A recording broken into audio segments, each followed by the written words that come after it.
Welcome to episode 3 of Bottoms Up with Arsenal, and in this episode we're going to have a transfer special where we need to have a squad that we feel is good enough to win the Premier League.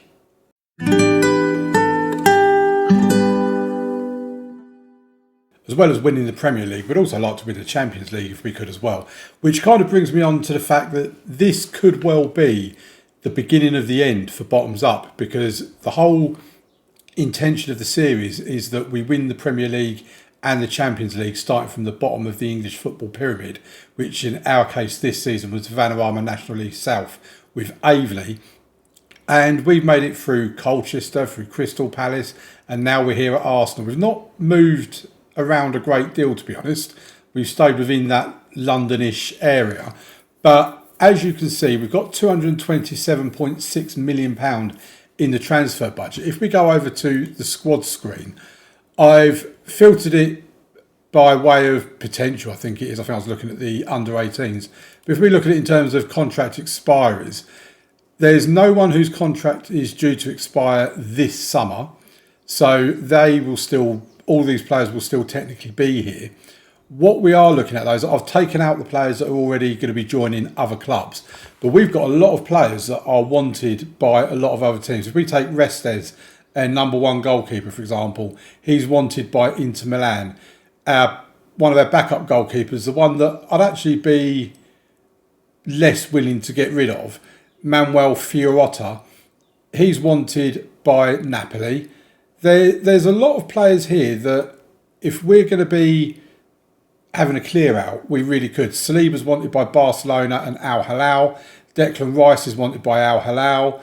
Diomande is wanted by Al Hilal. I'm starting to think Al Hilal are the only Saudi Arabian team here. Oh, there you go. We've got Mark Guehi is wanted by Al Ittihad and PSG. Parisi is wanted by Wolves, Udinese and Benfica. Martin Odegaard is wanted by Lazio and Al Hilal. Kai Havertz is wanted by Al Hilal. Ethan Nwaneri is wanted by Lazio, and Shaquille Van Persie is also wanted by Lazio. So we've got a lot of players that could be on the way out. If we have a look at the age profile of this squad, starting with the oldest at the top, Odegaard's 34, Rice is 34, Havertz is 33, Guehi is 32, Parisi is 32, Saliba's 32, Danilo's 32, Saka's 31.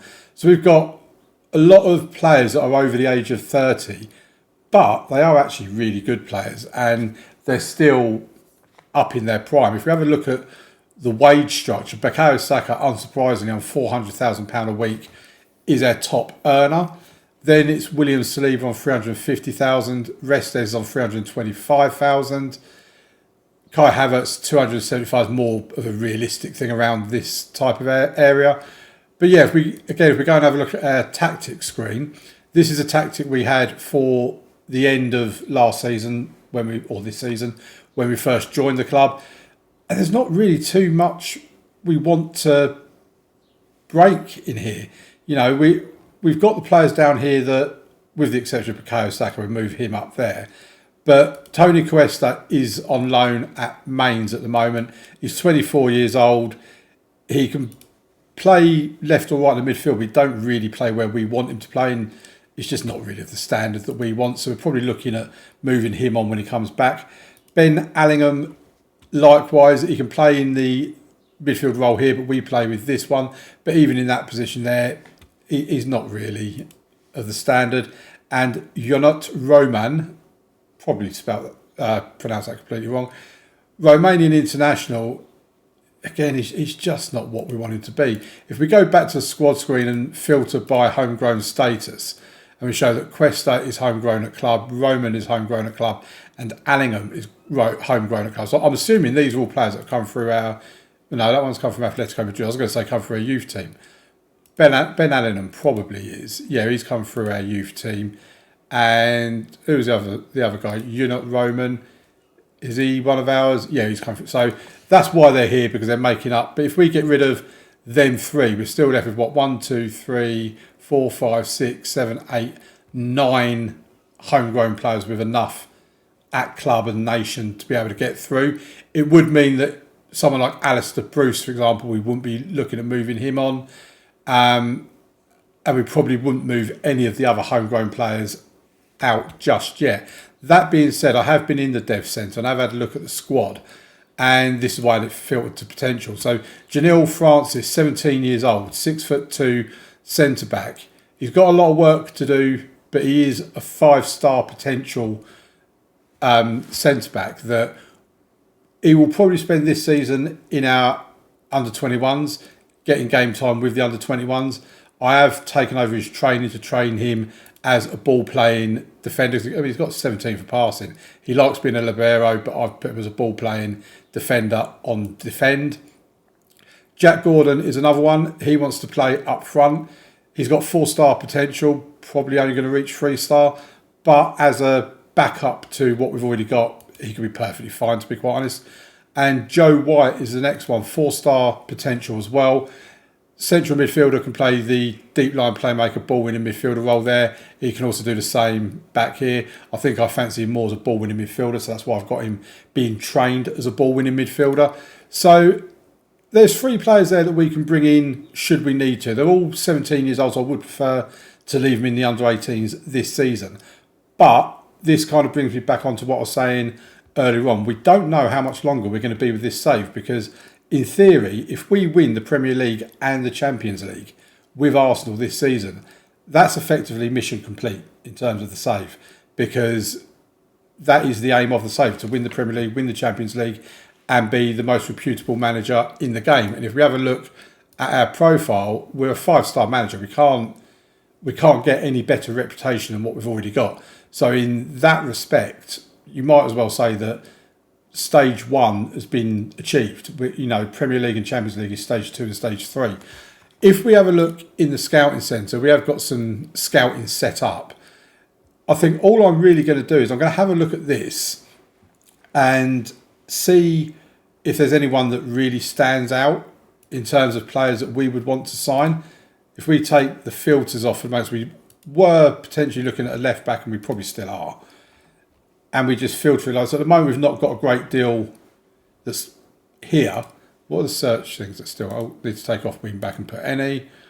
We've got the age thing set there for 15 to 25. So Lamine Yamal, if we wanted to, can we try and sign him? We'd probably be able to get him, depending on...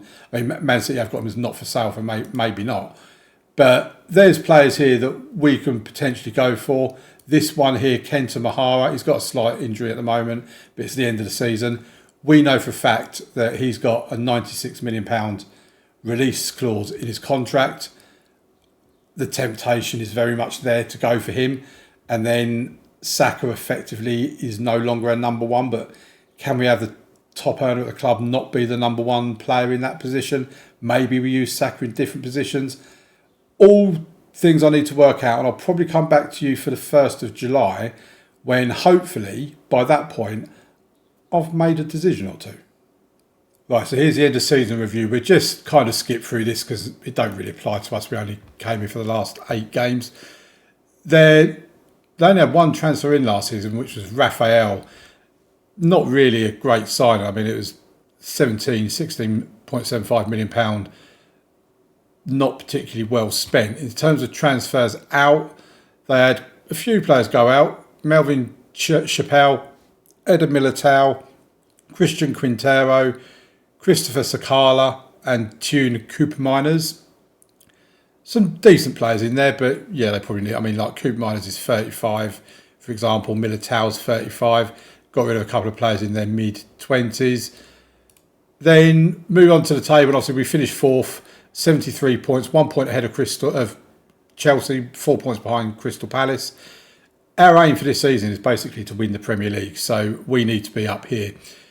We had 98% of our home attendance filled. Kai Havertz was not just our top goal scorer, but he was actually the top goal scorer in the Premier League with 18 goals. Shows what a difference a top goal scorer in the Premier League looks like when Erling Haaland isn't playing.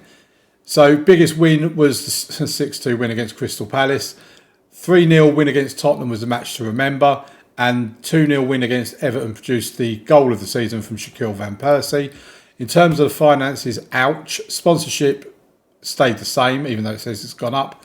Broadcast revenue's gone down by about 10 million. Corporate and hospitality has gone down by about a couple of £100,000. Competition prize money has gone down by about 30 million, 26 million. And matchday and commercial retail has gone up slightly. We've sold £93.34 million in merchandise. Saka, Van Persie, Nwaneri, Havertz and Odegaard selling most of the shirts with 5-star reputation. Team of the season, I mean, they're playing it in that formation. That's disgusting. I'm not even going to acknowledge it. In terms of the club awards, Kai Havertz was a fans' player of the season. Lorenzo Pataka, he does look really good, I've got to say. Young player of the season. Shaquille Van Persie with goal of the season.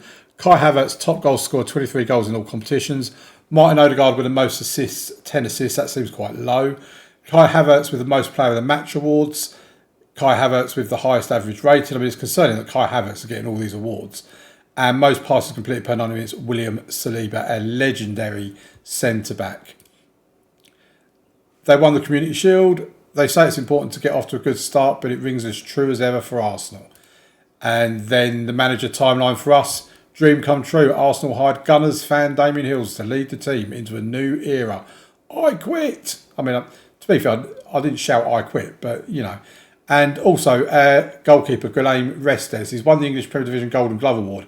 He was also the only Arsenal player in the Team of the Year. So that was a good season for him.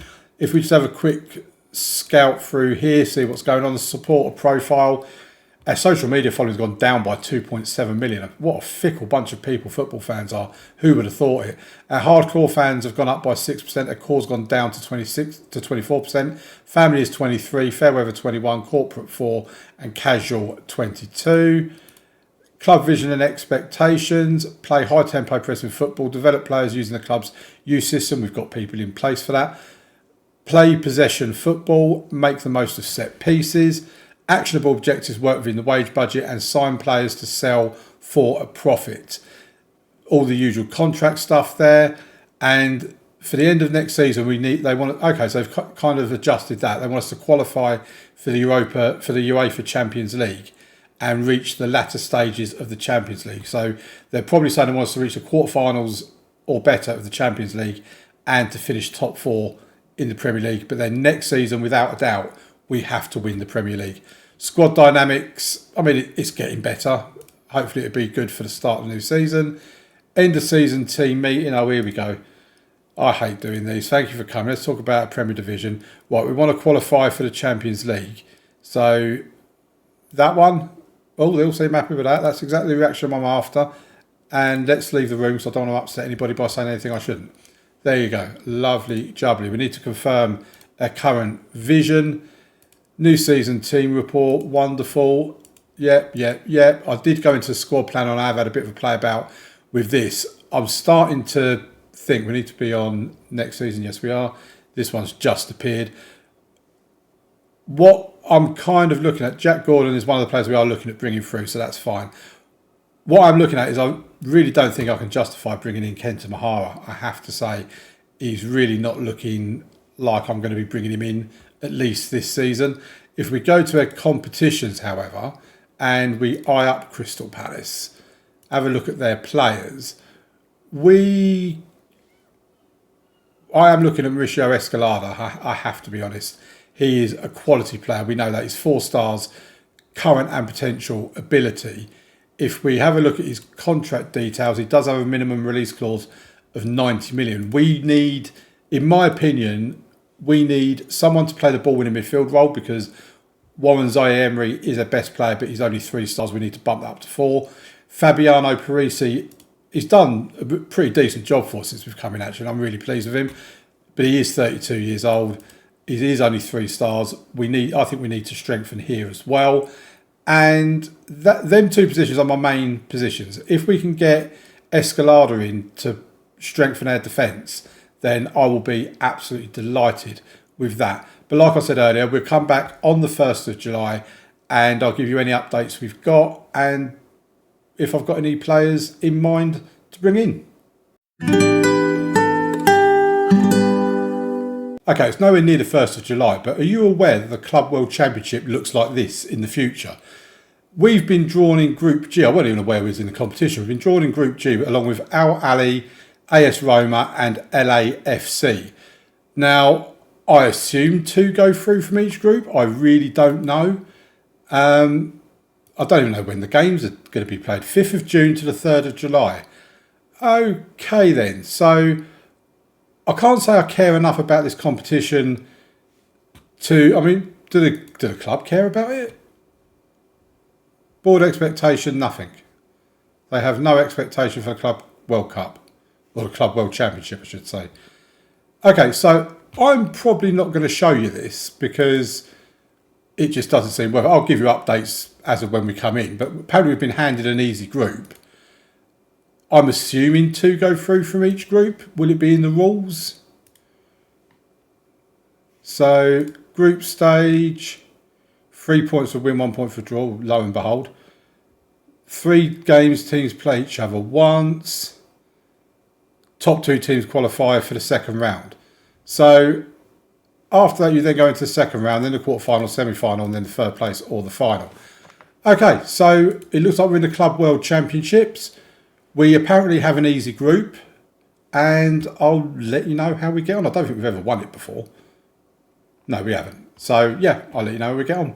So, it's the 4th of July. Happy Independence Day to any American viewers. Let's have a look at how we got on in the Club World Championship, then bring you up to speed on some ins and outs going on. So, with the Club World Championship, the group stage, we had LAFC first. We beat them 4-1. If you have a quick look at this, I won't show you the stats for every single game, but we absolutely dominated. An XG of 6.07. Van Persie, Schmetz, Van Persie and Havertz for us there. Van Persie with 2 goals and assists actually got a rating of a 10, which you rarely see. And yeah, we were just very dominant. We were dominant against Al Ali, where we beat them 8-1. 2 for Raphael. I mean, if we actually have a look at this team here, obviously we had Restes in goal. We had pretty much a full strength defence, or it was a full strength defence. We rotated the midfield with Odegaard, Raphael, Danilo, and Zangu, Bruce, Nwaneri. And then on the bench we had Calduin, Diamande, Borja Perez, Christopher Calderon, and Jack Gordon, all from our youth team. And Borja Perez actually had a really good game. He came on, he got a goal and an assist in that game. So that was his debut. We gave him half an hour. Calderon and Gordon had 20 minutes each. Done decent. Good prospects for the future, even though they're not like 5-star wonder kids or anything. Then we played Roma in the final group game, beat them 1-0. Then we had River Plate, I presume that is, in the second round, beat them 5-2. Bayern Munich in the quarterfinals, we beat them 4-0. Kai Havertz and 2 from Alistair Bruce in that one. And then if we come over to here, we had Manchester City in the semi-final. We beat them 3-2 after extra time. Nwaneri, Saka and Odegaard. And then Leipzig in the final. We put Barcelona out in the semi-finals. And we won that 3-0. Bukayo Saka, William Saliba, Ethan Nwaneri. If we just have a look at stats for the final against Leipzig, we had more shots, better XG, more possession. They had a slightly better passes completed than us. But generally, we were the better team again. And we were the better team throughout the tournament, going to the semi-final against Manchester City. Obviously, it's always hard to be the better team against Man City. We had more shots on target, but they did have a better XG and they did dominate possession as you'd expect them to.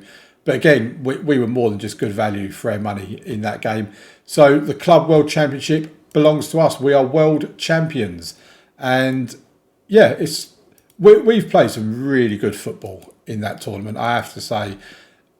My one concern is probably the fact that Restes can't seem to save 25, 30 yard screamers. Anytime you fire one of them at him, they just seem to go flying in the back of the net. But it's given me food for thought on a few players as well, because if we look at our team, Calduin came in on the left-hand side because Parisi was injured. He's had a pretty good World Club Championship, really. He's made 3 appearances. He's scored a goal. He's got a 7.20 average rating. We're keeping Calduin. I think it's safe to say we are keeping Calduin. He can play the inverted fullback as well. Yeah, very impressed with him. Borja Perez impressed as well. He only got the 1 substitute appearance, but I was pleased with him.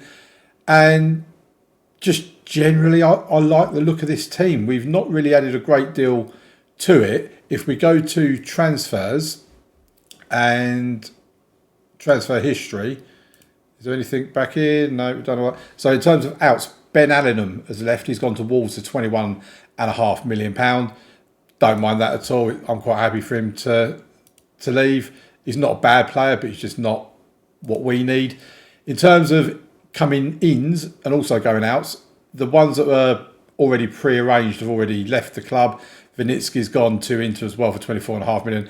And as you can see here, Amir Jusic from Hoffenheim, we've signed him for £12.5 million. Now this is Amir Jusic forms part of the whole signing players to sell for profit thing.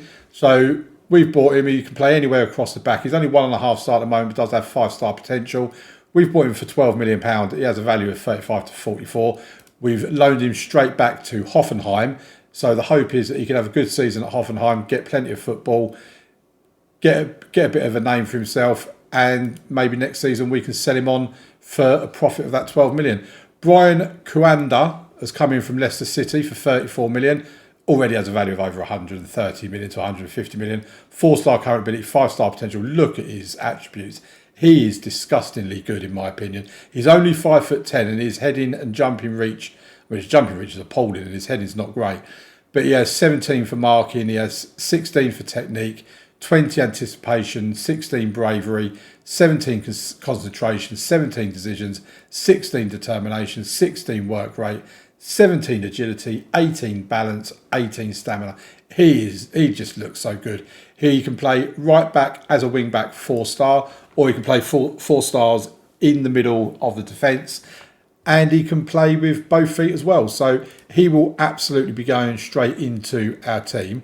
In terms of the transfer centre, we have got Alex Wilson that we're trying to sign. There are other clubs interested in him as well. There's been a bid from us, also from Borussia Dortmund, Roma, Lazio and Porto. If he comes in, he'll come in as a 2-star central midfielder, can play the deep line playmaker role. He could also do box-to-box, ball-winning midfield as well as a deep line playmaker. If he comes in, he'll be coming in for 1.6 million. We have agreed that we will loan him straight back to Junior. Same with him as what it is with Jusic, that we just want to get him to play some game time, come back to us with some games under his belt and hopefully an improved reputation that we can maybe sell on to somebody else. So Kuanda is the central defender that we've got. We're still looking for a left back. We're still looking for a ball-winning midfielder. And I'll let you know if anything else happens from there. Right, some more comings and goings in the transfer market. In terms of the outs, Mark Guehi has gone to Al Hilal for £25 million, potentially rising to 29.5. And Declan Rice has left for Al Ittihad for 17.25, potentially rising to 19 million, or will be rising up 19 million. The rest is in instalments. We had no choice with Declan Rice. Al Ittihad come in for a bid with him. It was about 12 million they offered. We turned them down. He wasn't happy, so we negotiated with him and agreed that £19 million would be sufficient. We've had the same with Saliba as well. We've agreed that 70 million will be enough to get his services. Odegaard as well, we've had a similar sort of thing. I can't remember how much we agreed with Martin Odegaard. I don't know if it's here, but we'll know when it happens. Manuel Fiorota is disappointed not to be able to join Liverpool. And I think, again, we've agreed about 70 million with Fiorota as well. I think it's about 20 million we've agreed with Odegaard, and like I say, 70 million for Saliba. So them 3 players could absolutely be on their way out anytime soon. In terms of players coming in, we've raided Crystal Palace. We knew it was going to happen at some point. But first, Roger Giardini comes in as basically Declan Rice's direct replacement. He came in for 15.75 million. He can play that midfield role. He's got really decent attributes to play it. He can play both the deep line playmaker or the ball winning midfielder, so we're quite happy to have him be able to cover both of those central midfield positions. What it has meant in the tactic is that we've swapped Warren Zaire-Emery, who was in the ball winning midfielder role, to the deep line playmaker role that he prefers. And yeah, Giardini slots in there. Rafael and Danilo can cover both of those positions between them as well. And that brings me on to Escalada, who can also cover that position. He's one of the players we brought in. Mauricio Escalada, he's 4 stars. We've paid his release fee of 90 million. Nice bit of profit for Crystal Palace after one season. And yeah, he joins us slot straight into our defence. Aurelio Calvo also joins us, the left back. He's as good as Parisi in terms of a star rating, but I think he just provides something slightly better for us. Plus, we know him from Crystal Palace anyway. They bought him in for 17.5 million. He had a good season with them, and now he's joining us for 65 million. Nice bit of profit for them. Money in the bank for Crystal Palace. So that's what's been happening so far. And in terms, like I say, in terms of tactics, if Saliba does go, we know we have got. Where's he gone? Where's Kawunda gone? Oh, there he is, Brian Kawunda. We've got him that can slot in Saliba's place, but we will then have to go back in the market for another defender. So in terms of the money that's gone in and out, we've had 67 million go out. We've had or come in rather. We've had 219 million go out, mainly on Escalada and Calvo. In terms of finances, the club is £40 million in debt. I don't know how that's happening. 5 minutes ago, they had 111 million in the bank, so I don't know what they're doing with their money. We have £87 million still in the transfer budget, and we've got a whole host of money left in the wage budget due to the fact that we've let Declan Rice go, along with Mark Guehi. There is potentially another signing on the way out. I'm hoping it's going to happen. First of all, or a couple, JOURNEYMAN could be going out on loan to Oxford United, and Tony Cuesta has been causing me no end of grief that I don't really want at the club. He is hopefully on his way out. We've had 2 offers come in, 11.25 and then 7.5 rising to 11.25, intermediary fees in there as well. Hopefully he is gone very, very soon. In terms of our schedule of who we're going to be playing in the Premier League fixture list, we've got West Ham away on the opening game of the season, Nottingham Forest at home, Norwich away, Chelsea at home, Wolves at home and Everton away. That completes their first 6 games with a Carabao Cup third round game in there, and there'll be Champions League football as well. If we have a look at the season preview for the English Premier League, and we are expected to finish top of the Premier League. We are expected to be the best team in the league. We've got Restes in the Media Dream 11 along with Saliba and Pataka. I've never had anybody in the Media Dream 11. This is like a dream for me. So, yeah, that's where I expect. Palace at the moment are expected to finish 8th. And we start our first game of the season not that far away now. Get through all these friendlies. We have West Ham on the 12th of August. So that's 20 days away. So I should, unless anything major happens, I'll see you just before game day. So it's pretty much game day now. And I need to bring you up to speed on some ins and outs. So in terms of outs, you knew about Declan Rice. Tony Cuesta left for 11.25 million. Dre Ending's got a pot. I think I said to you about Dre Ending and JOURNEYMAN as well. Danilo has left for Crystal Palace for 19.25 million. Will be rising to 24.5 million.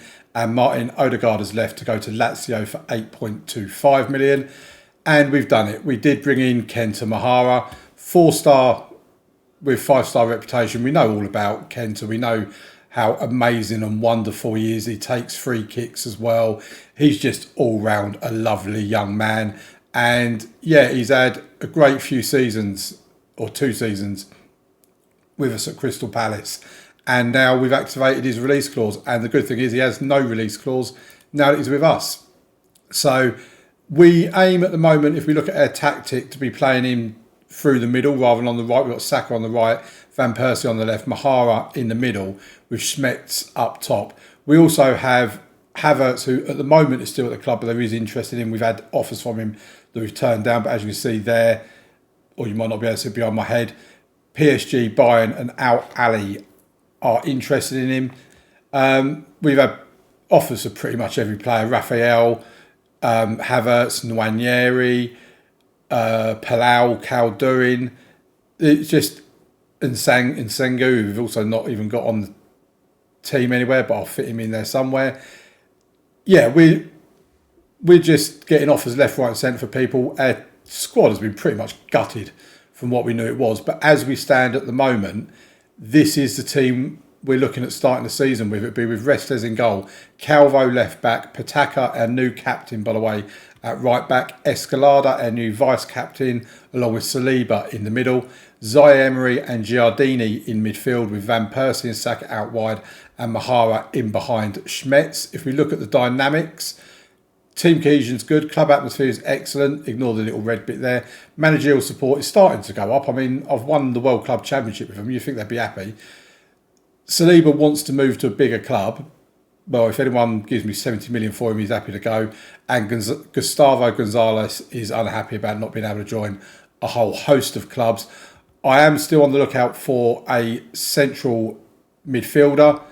I think these two are pretty decent. Rafael, I know, can do a job. Gustavo Gonzalez, I'm not too sure about, to be honest. He doesn't look that great, but we'll see what happens. And yeah, if we go back to transfer history, we've spent 315 million with 106 million coming in. Finances, we do have 26 million in the transfer budget. We still have like 1.7 million in the wage budget. So, I mean, we could make some adjustments on that as well and give ourselves like 60 million in the transfer budget, and it still leaves 100,000 in the wage budget. So we'll see what is available. There might be a deadline day signing, but yeah, that is basically it. We're now ready for our game against West Ham for the first game of the season, and I'll see you in tomorrow's episode for what will hopefully be 2 wins from 2 games if everything goes well.